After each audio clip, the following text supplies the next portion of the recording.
It's not what you say, it's what they hear and what they feel.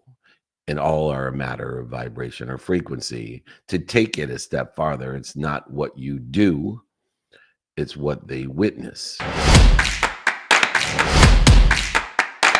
Since 1981, Justin has been producing world-class Bordeaux-style wines from Paso Robles on California's Central Coast. As the pioneer of Paso, Justin wines are what put Paso Robles on the winemaking map. The Justin team believes that wine should be exceptional from every angle, which is why their team uses boutique winemaking practices like hand harvesting and hand sorting. With a rich history of accolades, Justin produces exceptional wines and is proud to be America's #1 luxury Cabernet. Whether you're the first-time wine drinker or a wine aficionado, Justin has a wine for every celebration and occasion. Visit justinwine.com and enter promo code Playbook20 for 20% off your order.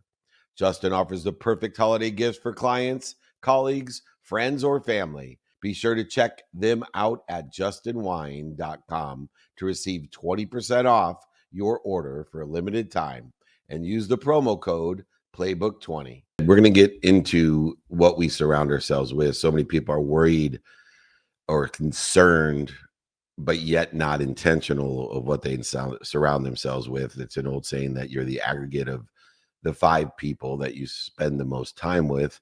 I disagree with that statement. I think that we are and should surround ourselves with teams, and we should be intentional about the position we want to play on those teams, because to get to where we want to be or better in surrounding ourselves, we want to make sure that we're surrounding ourselves with people, places, things, events, situations, energy that will give us directions to where we want to be, but also allow us to give other people directions to where they want to be.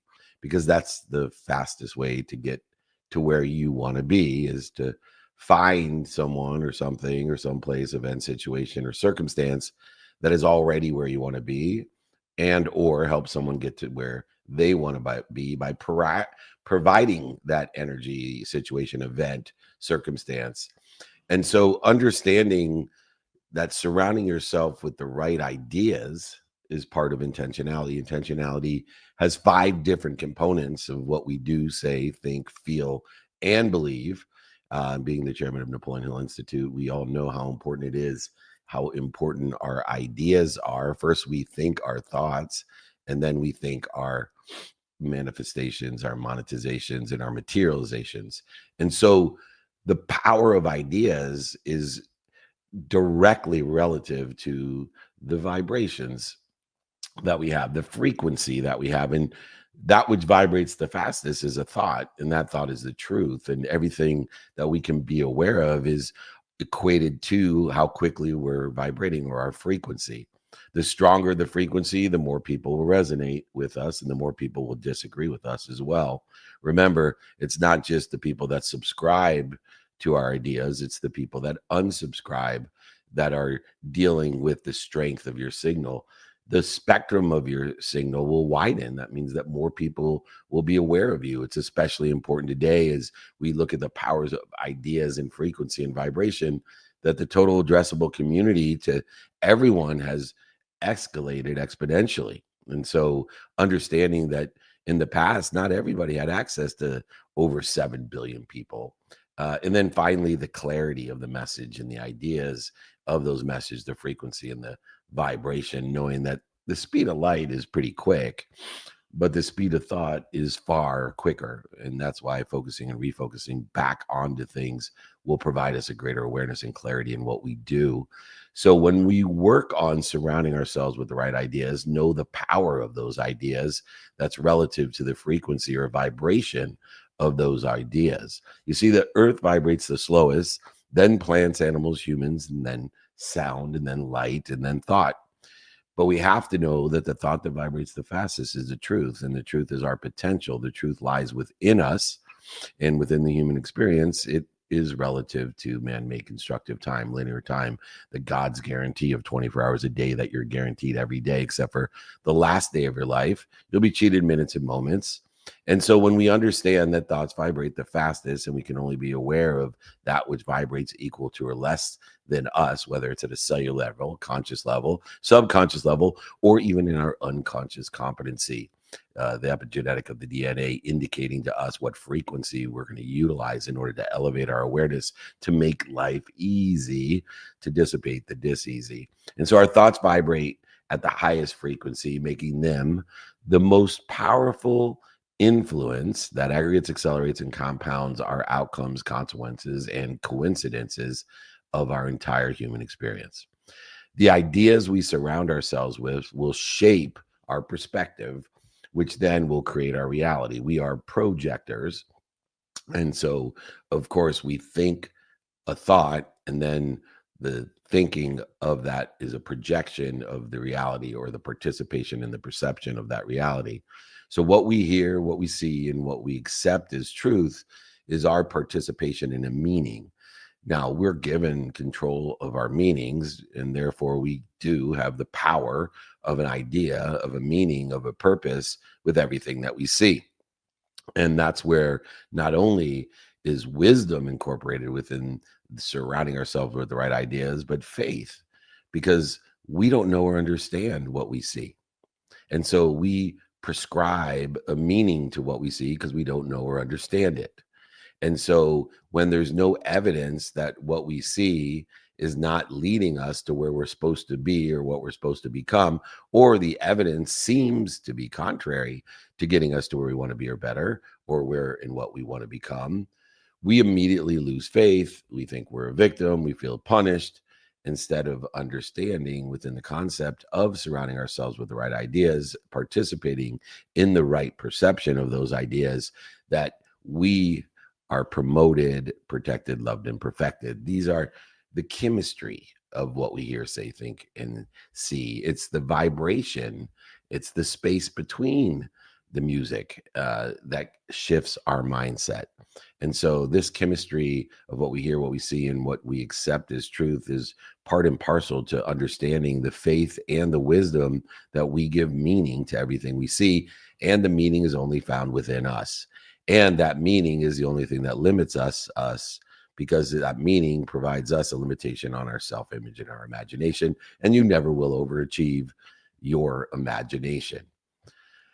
Now, beyond the vibrations of understanding, surrounding ourselves with the right ideas, is what ideas are influenced by what we hear, because what we hear matters. As we utilize the 5 levels of intention of doing, saying, thinking, feeling, and believing, we only have 5 senses that incorporate the 6th sense of intellect, intuition, and inspiration.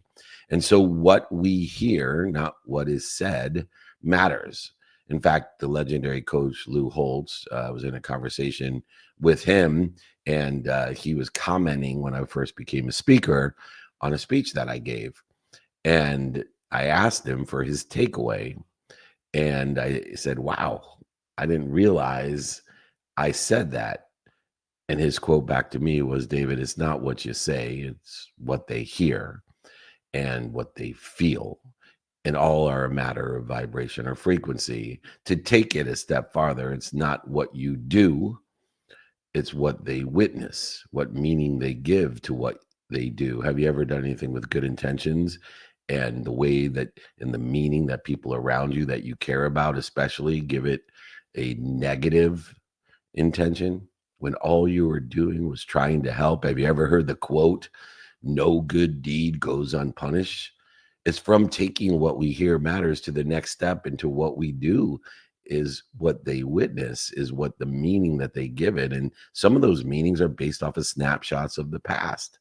So they come in participating in a perception of you, looking for what they don't want, what's missing, or past and previous experiences, either that they've had with you or other people have told them about. And so we have to understand what we hear matters. It's a frequency and a vibration, and that every interaction with individuals and with anything and everything is an opportunity to find the light, the love, and the lessons through gratitude, forgive ourselves for any predisposed meaning in order to be kind and gracious, to be kind not only today in the present, but be kind to ourselves and others for their past. And that will allow us to be kind to our future selves. We look for people in their intention of progress, not perfection, because we can see progress either than perfection. We can realize that people are trying. And if we give it a perspective of light, love, and lessons, and that person is an accountable individual that takes responsibility, takes attraction, the law of attraction, attracting, and their participation in the perception and learns from it as well, they themselves take each day as a new opportunity, each idea as a new opportunity. And now we just need to prioritize all of those ideas in order to effectuate the intention aligned with where we want to be or better. But what we hear matters because it is also an influence on our intention. Mastering what is said, as Lou Holtz taught me, mastering your speech through ideas is essential. Knowing that it's not what you say, it's what they hear, but it's the meaning that they give what they hear, or it's not what you do, is what they witness, and it's the meaning that they give that witness. We want to master what we say, do, think, feel, and believe through thoughtfulness. And one of the key components, as I said, in the making of music is the space that exists between the notes. The same thing holds true about mastering your speech through thoughtfulness. And what I want you to think about is before actually speaking, notate that the thoughts become, that we think about thoughts before we think about what we're going to say. And so what we want to do is make sure that we're utilizing the human experience and the human capability at its best. So before we speak, when we realize that our thoughts about our thoughts are then the thoughts about what we say, it's best to slow down the man-made constructive time from the thought, because thoughts move at a miraculous speed. I always say that we can go back 100 million years in a matter of a few seconds. If I told you right now to shut your eyes and go back 100 million years, it would take a few seconds for you to be 100 million years in the past. Or the same thing holds true for the future. So what we want to do is understand the speed of thought, and the vibration and the frequency of thought, especially the truthful thoughts, are so fast that we better slow down the act of speaking so that we can think about our thoughts before we think about what we're going to say. And so in other words, we want to stop, drop, and roll, because if we go ahead and allow the thoughts to flow through us to others, we may not have time to calculate with intelligence, intuition, and inspiration what is best according to the circumstances today, which is a human experience compared to the infinite, powerful, truthful thought that you want to convey to others. And in other words, we can't allow the fire just to come through our mouth. When the fire comes out, you got to stop, breathe, pause, drop down to ease, and then let's master your speech through thoughtfulness and transform the reaction to that thought into a appropriate response aligned with where you want to be or better according to what you want, not what other people want, what's missing or what you don't have, or not reacting to fear with a need to be right, offended, separate, inferior, superior, anxious, frustrated, angry, guilty, resentful, separate, whatever it may be. Too many people do not master their speech through thoughtfulness. And so the practice of breathing is a tool to rewire our emotional response to fear with that need to be offended, need to be right, need to be separate, inferior, superior, anxious, frustrated, angry, guilty, resentful, and so on and so forth, to worry. So instead, we've all now are in the practice of utilizing one of the four necessities of life in order to effectuate the best way to speak our truth, not just think it. And so we've all stopped ourselves from saying something that we regret. Usually it's a reaction to fear.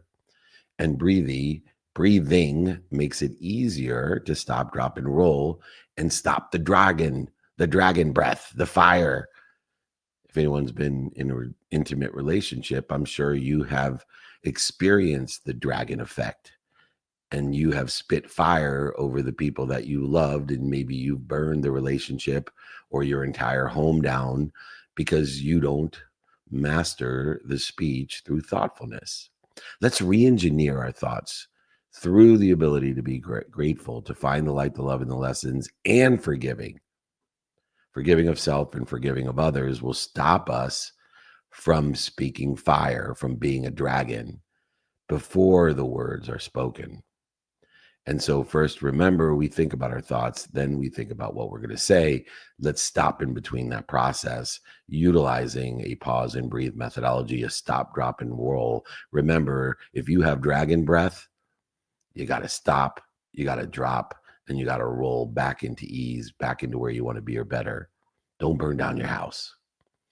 Now, not only what we hear and say, but working within the context of intentionality, what we see affects our reality.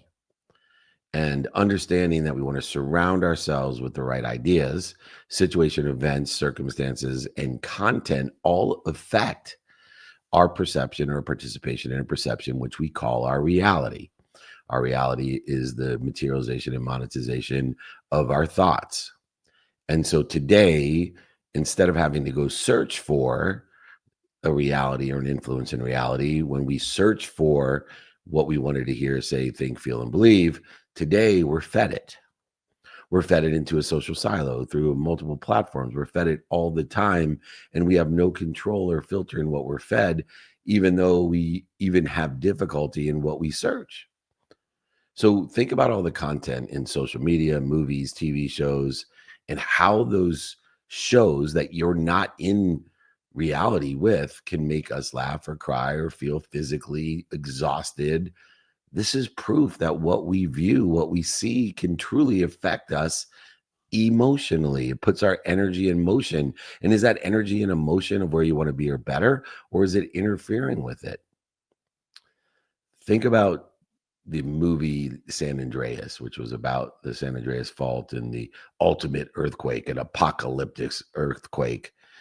It was so draining watching that movie, if anyone has seen it. It was conflict after conflict after conflict, even though it was so far beyond reality that it left me drained, exhausted. It had interfered with me in an omniscient, all-powerful, all-knowing source of energy, and it has taken its toll. That movie wasn't just the $14.99 that I spent for a ticket.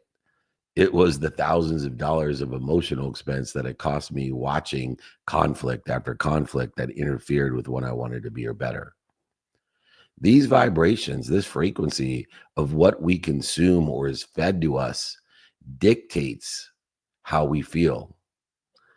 It is a paradigm shift to understand the behaviors of an effect of the behaviors of what we surround ourselves with when it comes to ideas. We need to categorize the ideas that we have. Either are these ideas, is this frequency or vibration created by these ideas accelerating me towards where I want to be or better? Is it aggregating more resources to get me to where I want to be or better? And is it creating exponentiality of positive results of where I want to be or better? Or like the movie San Andreas, is it interfering with it? The understanding of this flow of energy, the paradigm shift between behaviors and ideas that are progressing towards where we want to be or better, or bad ones, which are completely just indicated by our own personal behaviors of, is this interfering with where we want to be or better? And remember, some movies and ideas, TV shows and social media are good for others and may be bad for us and vice versa, because it's all hinges on where we want, what we want, who we want to help, not what other people want, not what's missing or don't, or what we don't have. So we have to understand the energy that's created in the infinite loop of giving and receiving. And first, let's talk about that loop, because so many people think it's a trade and negotiation, which creates scarcity and interference. The infinite energy that we are part and parcel for, the unified, abundant, infinite system of thought of these ideas have four components, not just two. It is not just giving to receive. The more I give, the more I'll receive. It's not just that. It's a matter of giving more and then utilizing these ideas in order to incorporate being given more by finding the light, the love, and the lessons in what other people are victimized by, and we are victorialized by. We become victors, not victims, in finding the light, the love, and the lessons, utilizing gratitude and empathy, forgiveness, in order to facilitate seeing what we are given with these ideas and meaning in which we portray or lay upon what is occurring that we don't know or understand, or evidence that's not available, or contrary to where we want to be or better. But not everybody sees what they're given. They don't see the promotion, protection, love, and perfection in those ideas. And so they must receive and be worthy of receiving it, so that they realize that in this infinite loop of abundance and an infinite system of intentionality, of a system of thought, ideas, that we have to realize that the giving and receiving are one. And when we receive, we make somebody feel good. We are giving by receiving.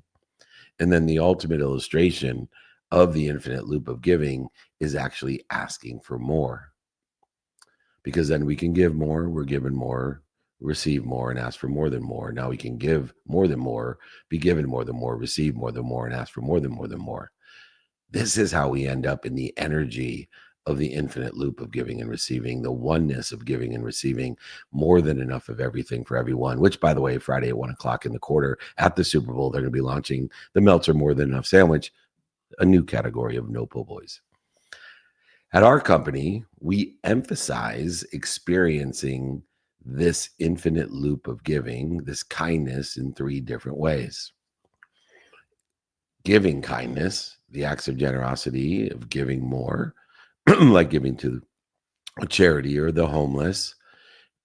Receiving more, allowing ourselves to accept that generosity by seeing what we're given, as well as asking for more in the concept of that infinite loop. But the third way to experience kindness is to witness it, an idea of it, a meaning of it. This is why what we talked about before, what we see affects our reality. And when we witness kindness, just the same as giving and receiving and asking for more, God gives us a doggy biscuit to remind us that this is the act that he wants. It's a reward. So instead of giving us cortisol to create inflammation and dis-ease and interference between where we want to be and better, when we do say, think, feel, and believe kindness, whether it's giving kindness, receiving kindness, asking for kindness, but by witnessing it, the idea of kindness gives us dopamine, oxytocin, serotonin, and endorphins. Seeing the acts of goodness and kindness inspires us. It's intuitive within the concept of the infinite loop of giving and receiving that all of us can experience.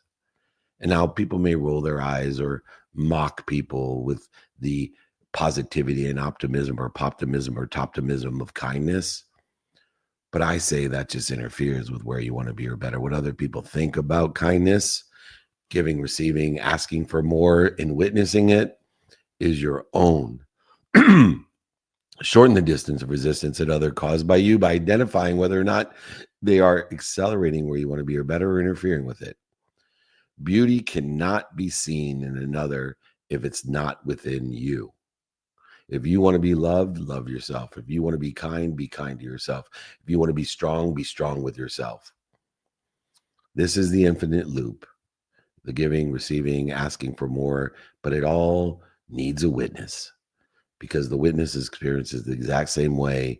And that's why we surround ourselves with kindness, with the idea of the truth, of our potential. We surround ourselves with the right ideas. There's a principle that I've derived from what we've taught so far, and that principle is called the reflection principle. And it's you see what you are. In fact, if we go back to Sanskrit, there's 12 rules of being human that go about telling us that you'll receive a body for the human experience. You'll learn lessons. The lessons will keep on coming until you learn them. If not, they'll be repeated. But the reflection principle is inherent in thousands and thousands of years ago rules in Sanskrit of being human. And it says, others are mirrors of you. This is the reflection principle. You see what you are. If you see kindness inside of you, love inside of you, honesty inside of you, you will see kindness, love, and honesty in the world. If you see only scarcity and insecurity, it's going to be a reflection of what's inside of you as well. So we constantly need to take inventory of ourself, which is made up of selves, Cellves. And these selves have a memory that impact our subconscious mind, which has a repetitive memory, which then talks to the epigenetic layer of our unconscious competency, our genetic DNA, our code, in order to effectuate what you see or is projected from who you are inside of you or what you're doing to interfere with it.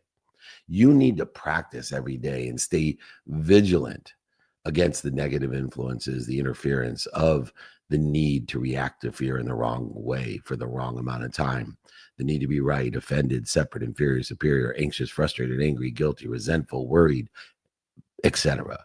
You need to be intentional. You got to do, say, think, feel, and believe about who and what you surround yourself with and the meaning of it. Most importantly, why you have to surround yourself with the right ideas.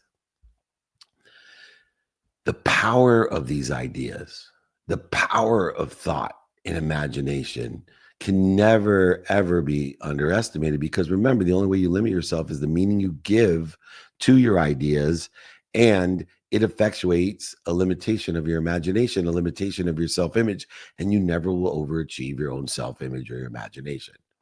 So never underestimate a single thought. It can change your entire participation in the human experience, because it can change your entire participation in a perspective or a meaning. It's the thoughts that determine your thoughts, and then those thoughts determine your reality. So we give meaning to everything we see. We have the power to be happy or depressed, rich or poor, free or trapped. And it's a distinction between the wisdom that we gather as well as the faith that we have, that instead of being, this is what I want people to think I am, we now take the perspective of surrounding ourselves with the right ideas, which is, I am, what am I doing to interfere with it? Because only one thought can free you as well as condemn you. Only one thought can inspire you as well as depress you. Only one thought can make you shine or create darkness in your life. It's just one thought. And we have the power to think. It's the thoughts about the thoughts, and then the thoughts about our reality, that create the meaning and the perspective that creates our future. And if we're not aligning our thoughts, if we're not aligning our ideas each day to where we want to be or better, we're not going to end up where we want to be or better. We're going to end up where someone else wants us to be, or what's missing, or what we don't have. If our thoughts are about what other people want for us, what's missing or we don't have. We give meaning to everything you see. Everything you see outside of you exists within inside of you. There's only one certainty that exists inside of you. We create what's outside of us, and then we institute time, God's guarantee, the 24 hours each day, in order to effectuate the intention of traveling towards where we want to be or better, according to what's inside of us. So we align what's inside of us with what's doing well, with what is stable, with what we think is going to do well. We align it with where we want to be or better, according to either the circumstances of the day or what we have decided to be non-negotiables. Like, I am happy, I am healthy, I am wealthy, I am worthy. Therefore, I'm going to assign the man-made construct of time, the guarantee of 24 hours, to doing, saying, thinking, feeling, and believing, sleeping well, spending time on my health, with my family, my finance, my faith, studying time, or relativity. This is the power of ideas. This is why we surround ourselves with the right team of ideas, and we play a certain position within the context of that team of ideas, the same way as we do with places and people. To finish up, when I was in law school, I lived in scarcity. I grew up with very little money, but a bunch of love. An amazing mom who worked 2 jobs, a single mom who worked as a second grade teacher, had 6 children, 5 boys and 1 girl, packed us up into a country squire station wagon, packed our dinner in a paper bag, sometimes purchased by food stamps, and then filled up turnstiles at convenience stores with greeting cards just so we could eat. I was full of scarcity. I was living with what other people wanted me to be, what I wanted other people to think I am. I created an entire energy gap with the thoughts and the meaning that I gave my life, which was to be rich so I could buy my mom a house and a car. Thinking and giving meaning to life that money would buy me happiness and love. And when I went to my big sister's graduation party the second year in law school, after my brother had died, after my financial situation was destroyed and I wanted to drop out of law school, I met a man, Grandpa No Way. Grandpa No Way was a 102-year-old Cajun legend. It was in Thibodaux, Louisiana, the graduation party. And my big sister took me to where she grew up on a multi-unit acreage with its own crawfish pond and the biggest vat of oil I've ever seen for deep frying anything and everything they could catch, from gators to shrimp to anything else that they had. And I asked Grandpa No Way first, how'd you get the name No Way? He said, son, when I was born 102 years ago, I was 11 pounds and 6 ounces. And when I came out, my mama said, no way. And so I became No Way. And I am now Grandpa No Way. And I asked Grandpa No Way, what are the secrets of life?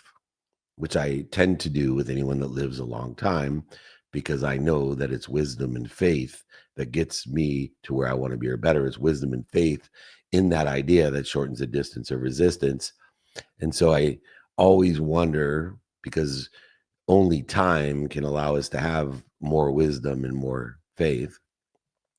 And he said, son, the secret to life is just keep laughing. Dave, every day, every hour, y'all can. Laughter is the cure to everything. And y'all have to stay positive. You give meaning to everything you see. You need to surround yourself with the right sounds, the right actions, the right activities, the right people, the right energy, and most importantly, son, the right ideas. Surround yourself, like Grandpa No Way, with the right ideas. Find inside of you what you want outside of you. Do, say, think, feel, and believe the thoughts about your thoughts, which become the thoughts about your reality. Understand the power of the ideas you surrounded yourself with. You will elevate your awareness through the vibration, the frequency, the strength of the signal, the spectrum of the signal, and the clarity of your message. And I promise you, you will accelerate, aggregate, and compound the coincidence that you want in your life, the consequences, the results, the outcomes, despite the evidence not being there or being contrary to where you want to be. I promise you, if you surround yourself with the right ideas, you will live in abundance. You will realize the infinite, abundant, unified system of thought that controls our thoughts. And those thoughts control our reality. This show is brought to you by BetterHelp. Therapy is a great tool for facing your fears and finding ways to overcome them, because sometimes the scariest thing is not facing our fears in the first place and holding ourselves back. It's helpful for learning positive coping skills and how to set boundaries. It empowers you to be the best version of yourself. It isn't just for those who've experienced major trauma. If you're thinking of starting therapy, give BetterHelp a try. It's entirely online, designed to be convenient, flexible, and suited to your schedule. Just fill out a brief questionnaire to get matched with a licensed therapist and switch therapists anytime for no additional charge. Overcome your fears with BetterHelp. Visit betterhelp.com/playbook today to get a 10% off your first month. That's BetterHelp, HELP.com/playbook. Imagine starting a small business, your first customer, first hire, first real paycheck. But everything isn't just exciting, it's scary. That's where JustWorks come in, the all-in-one platform that supports small business growth. Access seamless tools that help with benefits, payroll, HR, and compliance with transparent pricing. It's time to make payroll painless. Run payroll in 90 seconds or less and automate payments so you can set it and forget it. Did you know in 2023 alone, they processed over 25.6 billion in trusted payroll customers?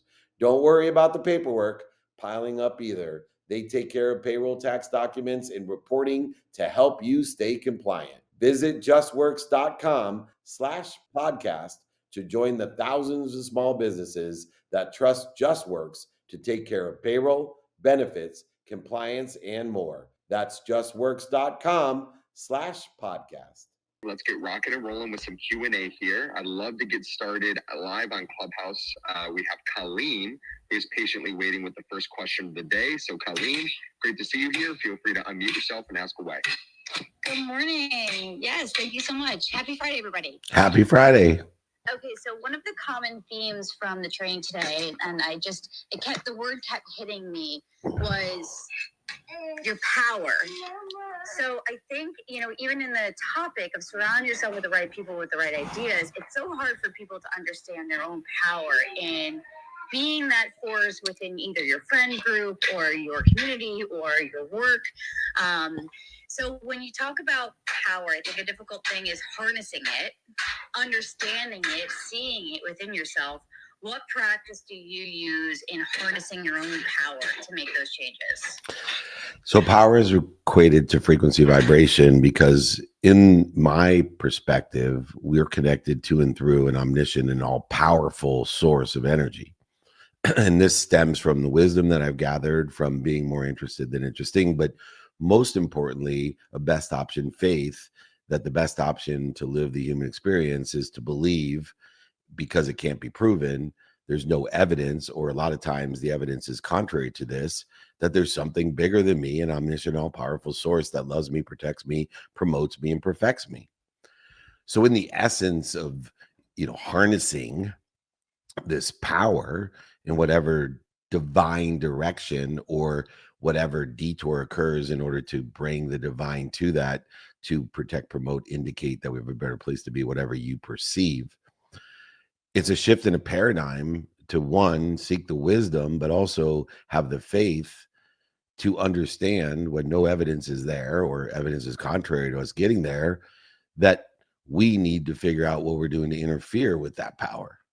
Because we are part of an infinite, abundant, unified system of power, of intention, activated by what we do, say, think, feel, and believe. And if we are doing, saying, thinking, feeling, believing, interfering with that power, we're going to have less power. I look at myself at 57 compared to me at 25. At 25, I was younger, stronger, faster, but I have more power today than I've ever had. I have more energy today than I've ever had. And the reason is not because I'm stronger or faster. The power is derived because I spend less time interfering with it. I spend less time reacting to the fear and the interference, FEAR. So I identify the clues of how I interfere with it, and then I look for patterns of how I interfere, and I make different choices in surrounding myself with the right ideas. I have a cancel, clear, connect methodology that I use. I have a stop, drop, and roll methodology, which is included in the exercise that I'll give everybody. Just email me. But you don't harness power, you just interfere with it. And when we realize I am, what am I doing to interfere with it? We can understand, if we have faith that there's something bigger than us, an omniscient, all-powerful source, that I'm just interfering with it. Now, if you don't subscribe or prescribe to something bigger than you that loves you, promotes you, protects you, an omniscient, all-powerful source, then it's probably not going to work for you. You'll be searching for something your entire life that you'll never receive. you'll just dissipate and dissolve all the power as you get older and older, not derive more power by figuring out what you're doing to interfere with it. This key paradigm shift will create the ability to live your life at a higher frequency awareness, but also a more powerful energy to surround yourself with the right people, places, things, and ideas, the right ideas that you have in order to effectuate a exponential or compounding effect of energy. And this is one of the key lessons that is incorporated as a backbone of everything, is having wisdom and faith to shorten the distance of resistance, not trying to go get it. Does that sound fair? I love it. Thank you. Thank you. All right, Nick of Womness, let's make sure everybody's piling in the questions. What do you want me to do? Absolutely. Let's stay live here on Clubhouse, and then we will go ahead and take one from online. But on Clubhouse, we have, and I know there is no relation, but there is the Eric Meltzer, who is waiting patiently. So we got to show the Meltzer some love here, sharing the abundance. Eric, it's great to see you, my friend. Feel free to unmute yourself and ask away. Cool. Thank you so much. Happy Friday. So my question, what I have found is that when I am basically in tune with my spiritual practice, and I feel like the wisdom of the universe permeates myself and my cells, but sometimes I kind of just I can forget it. What do you do to maintain that state of being open to the wisdom and the energy of the universe when sometimes you just don't feel like it? Yeah, great question, Eric, and thank you. So in the construct of not feeling, so the highest level of intention is feeling. So sometimes we're doing the right things, saying the right things, thinking the right things, believing the right things, but we don't feel it. And it's the feeling that's the highest level of intention, the highest frequency of thought is how a thought makes us feel, because that's the energy in motion. And so if we're not feeling it, then we're interfering with the feeling. And so what we want to do is to stop and not resist it. Free will to me is the ability to stop and not resist, not out logic, out analyze, go over, under it, through it, around it, lie to it, cheat it, manipulate it, deny it. And so when I'm not feeling it, I don't try to feel it. When I'm not feeling it, I don't keep on cold calling. I don't keep on running. I don't, whatever it is, I stop and I breathe and I drop to what? Why am I stopping and dropping? To remind myself, remember myself, recollect myself with the omniscient, all powerful, all knowing source. And now I'm prepared to roll into the divine direction with divine detours and in its divine time, in the right places, in the right time, and the right ideas. And so a lot of people, when they're not feeling it, they accelerate the feeling by resisting it, by going over and under it, through it, around it, lying to it, cheating, manipulating, and denying it, instead of just stopping. Breathing through the nose and out through the mouth and dropping, so that they can remember, and recollect with their God, with their source, and then roll into their divine. A divine direction which transforms and re-engineers divine detours into divine time, which allows us to utilize the omniscient, all-powerful energy to accelerate us towards where we want to be or better, to aggregate all the resources. Think about the word resource. We become a resource to aggregate, and then to create the exponentiality of outcomes in that alignment with the divine direction that we want to be in or better, transforming us into something better, to live at a higher frequency and vibration, to be more aware, to elevate us, to elevate others. It's a simple formula based off of wisdom and faith, but it's important to know that the strongest utilization of free will is not to resist. It's not to go over, under, through, around, to lie, manipulate, or cheat, or deny, or out logic it, or out reason it. It's to remind, remember, and recollect. And we got to stop first and breathe to get to ease so that we can remind, remember, and recollect with our source to become a resource to aggregate, accelerate, and compound our outcomes exponentially, even though there's no evidence, or even worse, there may be contrary evidence that we're never going to get to where we want to be or better. But in the divine direction, that detour you're thinking about or feeling becomes divine, and you're allowing for a divine time, for a revelation and a salvation to reveal to you the best course, to indicate to you a better place, a better position, a better idea in which you can be in by giving it that meaning. Excellent, Eric Meltzer. I look forward to speaking with you later. Thank you for being a big part of our community, as so many others. Everybody, if you like the exercises and guides on surrounding yourself with the right ideas, if you like my book, if you'd like to join our private networking group of people that want to help each other and know people that help each other, we make a lot of money. We help a lot of people. And we have a lot of fun. David@dmeltzer.com. It's that easy. David@dmeltzer.com. Email me. All right, Nick of Womness, what do you want me to do now? Let's go ahead and take a question online. I know we have so many of them. Yeah, let me grab. I got one right here. Is that cool? Okay, perfect. Yeah, Karen Olson has it here. How do you create boundaries when encountering sad/bad situations, which I define as interfering situations from where I want to be or better, so you don't absorb them and instead maintain a positive mindset with options to affect change and be helpful or positive? So in the context of boundaries are a framework, and utilizing a framework, one, to identify how you relate to circumstances. Because in order to effectuate a bad or a sad, a good or a happy situation, you have to know just one thing: where I want to be or better. Because anything aligned, the behaviors that are aligned with where you want to be or better are considered happy and good. Anything that interferes with it is considered bad or sad. And so in a framework of understanding, one, do I have behaviors that are non-circumstantial? For me, it's assigning time, a minimum amount of time every day on my sleep, on my health, on my family, on my faith, on my finance, on my study of time and relativity.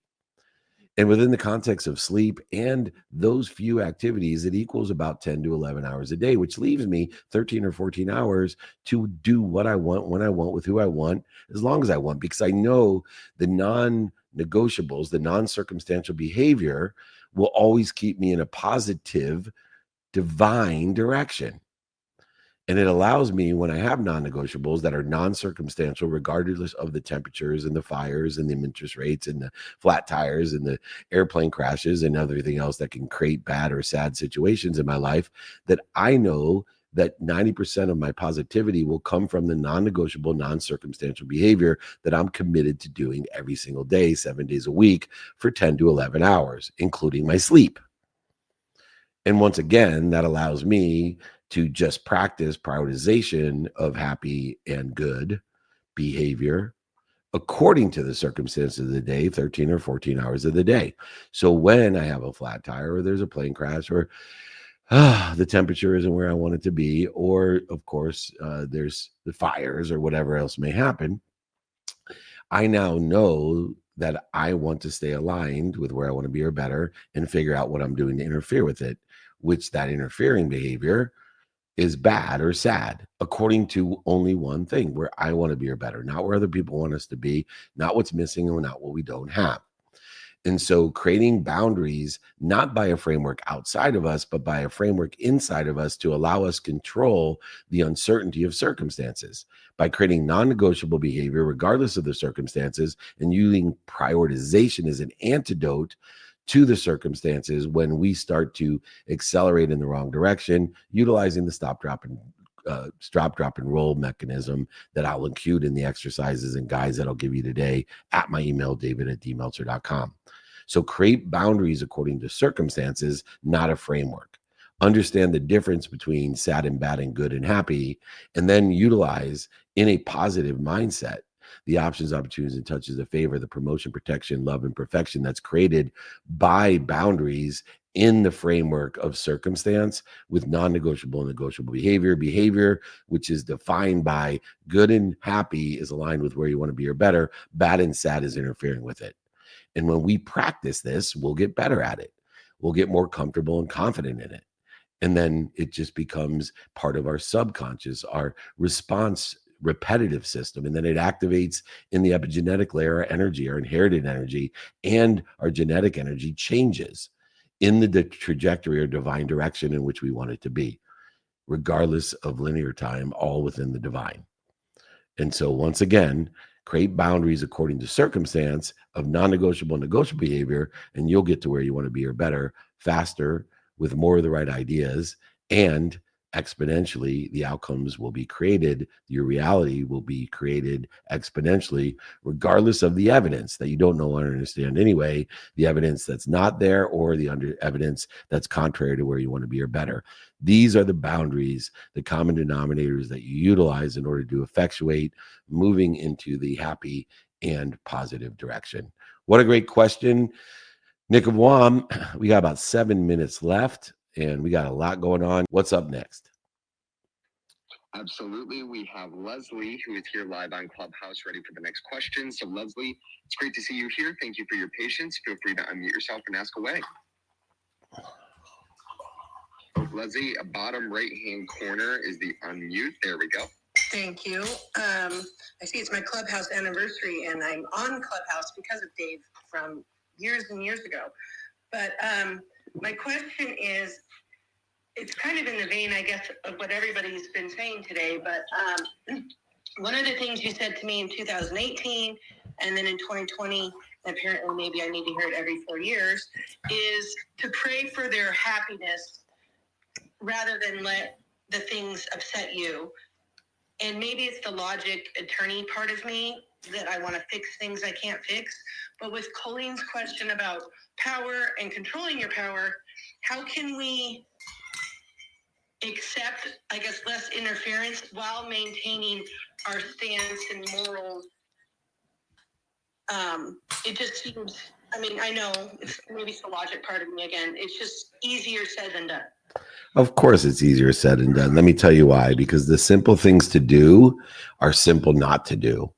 And so it's easier said than done because the simple things to do are simple not to do, including saying thank you. So think about things in the context in which you created them, but also think of things in the context of what you control. You only control what's inside of you. And you give meaning to what's inside of you. And so if other people are not aligned with the meaning inside of them, which is the meaning inside of you, you can't change the meaning inside of them. So the best thing you can do is assess by the relativity, the association, and how much from the feeding and bleeding of that relationship and association are they feeding you? Notice I said, how much are they feeding you from the feeding and bleeding? Because I have children, especially one of them right now that is bleeding me. I love her to death and it's feeding me so much because she's bleeding me. My mom's in hospice. She's bleeding me, but that bleeding is feeding me.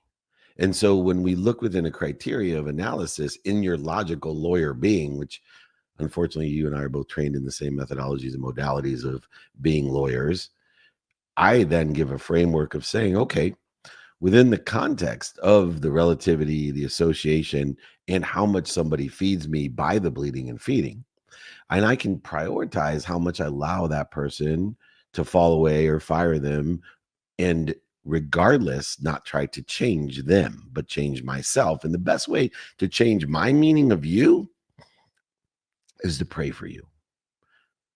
Pray for your happiness, because happy people don't do fucked up shit.